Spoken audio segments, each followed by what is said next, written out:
Franck, pour Activité, avec nous par téléphone, Julien Hézard, vous êtes secrétaire de l'Union départementale de la CGT. Bonjour Julien. Bonjour Franck. Allez, on va faire un petit point sur justement l'usine de Pont-à-Mousson. Où en est-on justement à l'heure actuelle ?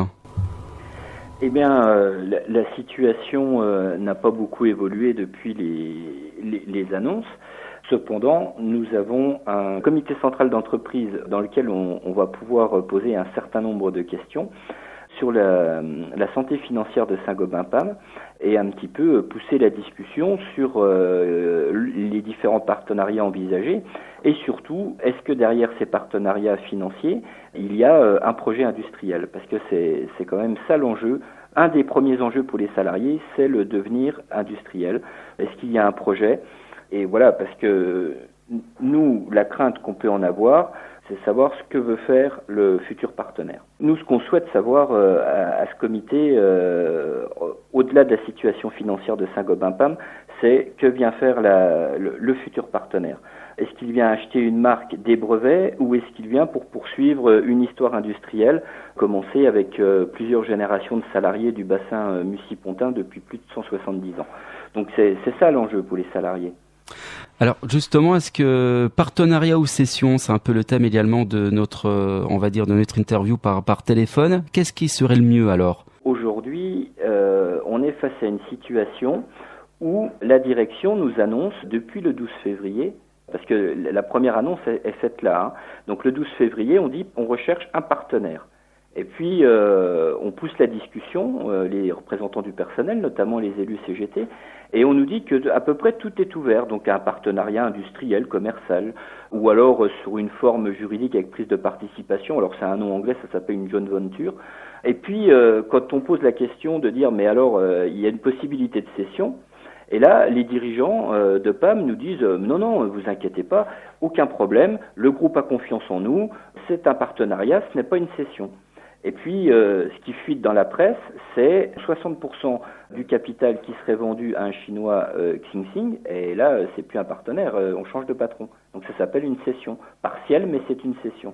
Là, il y a une véritable crainte, et il y a surtout une véritable colère des salariés.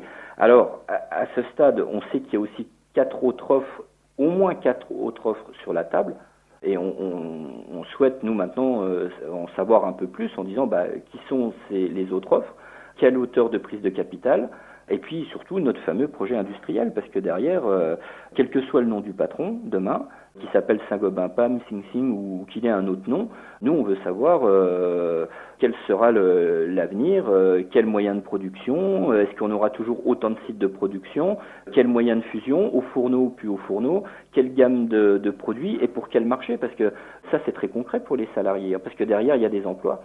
Et puis il y a des techniques, des savoir-faire et le devenir d'une boîte pour lequel, je rappelle quand même, depuis un certain nombre d'années, il y a beaucoup d'efforts qui ont été faits au moment de la spécialisation, le premier plan de restructuration qui, au passage, on le rappelle, la CGT s'était battue bec et ongle contre ce projet de spécialisation parce qu'on expliquait à l'époque que ça fragilisait les sites, notamment le site de Pont-à-Mousson.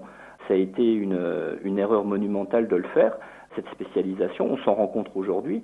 Derrière, on a un deuxième projet qui s'appelle le projet d'avenir, toujours une restructuration. Et là aussi, on a bataillé pour essayer d'orienter le plus possible pour obtenir des investissements et sauver un maximum d'emplois.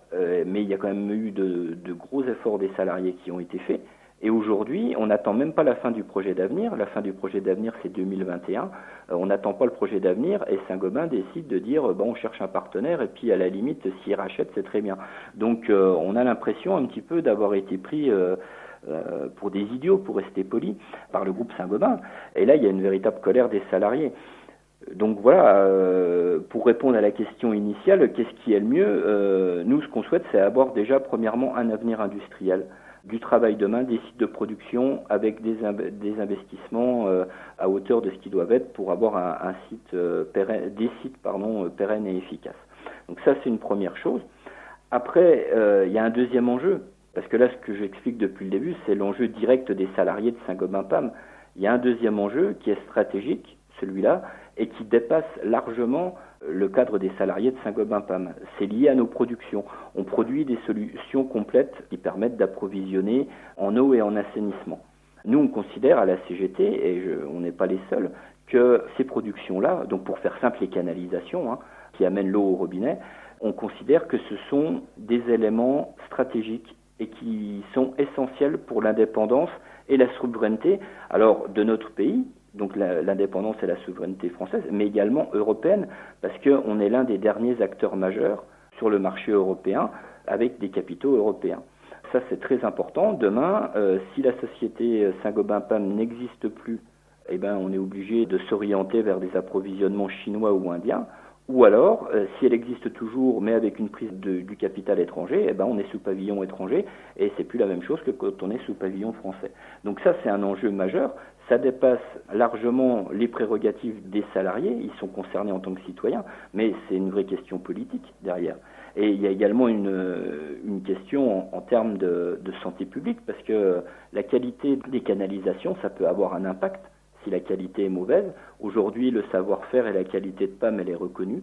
Demain, si on est avec des acteurs indiens, chinois ou autres, quid de la qualité des canalisations, nous à ce stade, on ne sait pas dire si ce sera de la même qualité.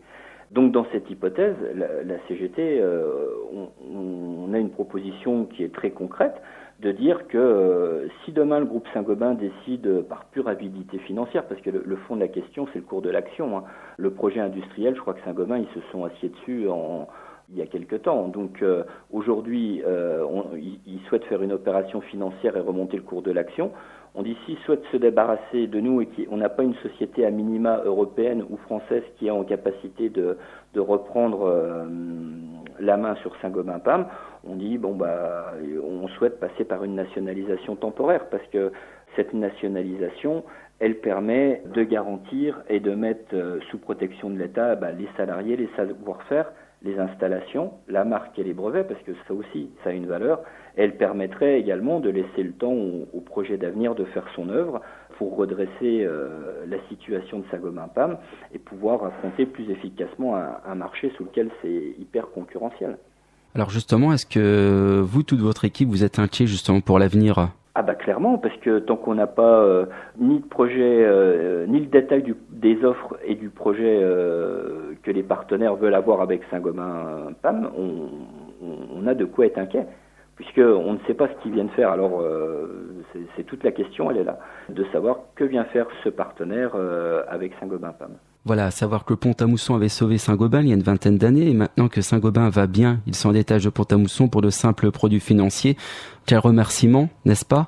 On peut le voir, c'était dans les années 70, et à l'époque, c'était de tête, je crois que de mémoire, c'était BSN qui avait tenté, alors je crois que c'était un Suisse ou un Canadien, enfin je sais plus, mais qui avait tenté de faire une OPA sur le groupe Saint-Gobain. Et à l'époque, alors c'est assez marrant, parce que à l'époque, il y a peut-être quelque chose qu'on n'a plus aujourd'hui.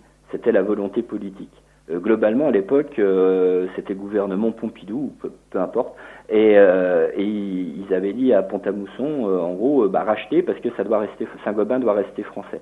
C'était une forme de patriotisme économique. Aujourd'hui, on a un ministre qui s'appelle Bruno Le Maire, et dernièrement, il est passé à la télévision en direct sur BFM TV, et il a eu une question sur Saint-Gobain, et alors par contre lui le volontarisme et le patriotisme économique, je pense qu'il doit pas bien connaître, puisque il a déjà lui lâché la rampe sans avoir combattu. Il a déjà rendu les armes en disant qu'il refusait de fermer la porte à un investisseur chinois. Donc oui, effectivement, la volonté politique, en tout cas, elle y est pas au niveau du ministre de l'économie. Après, il y a de la volonté politique sur le bassin et le territoire.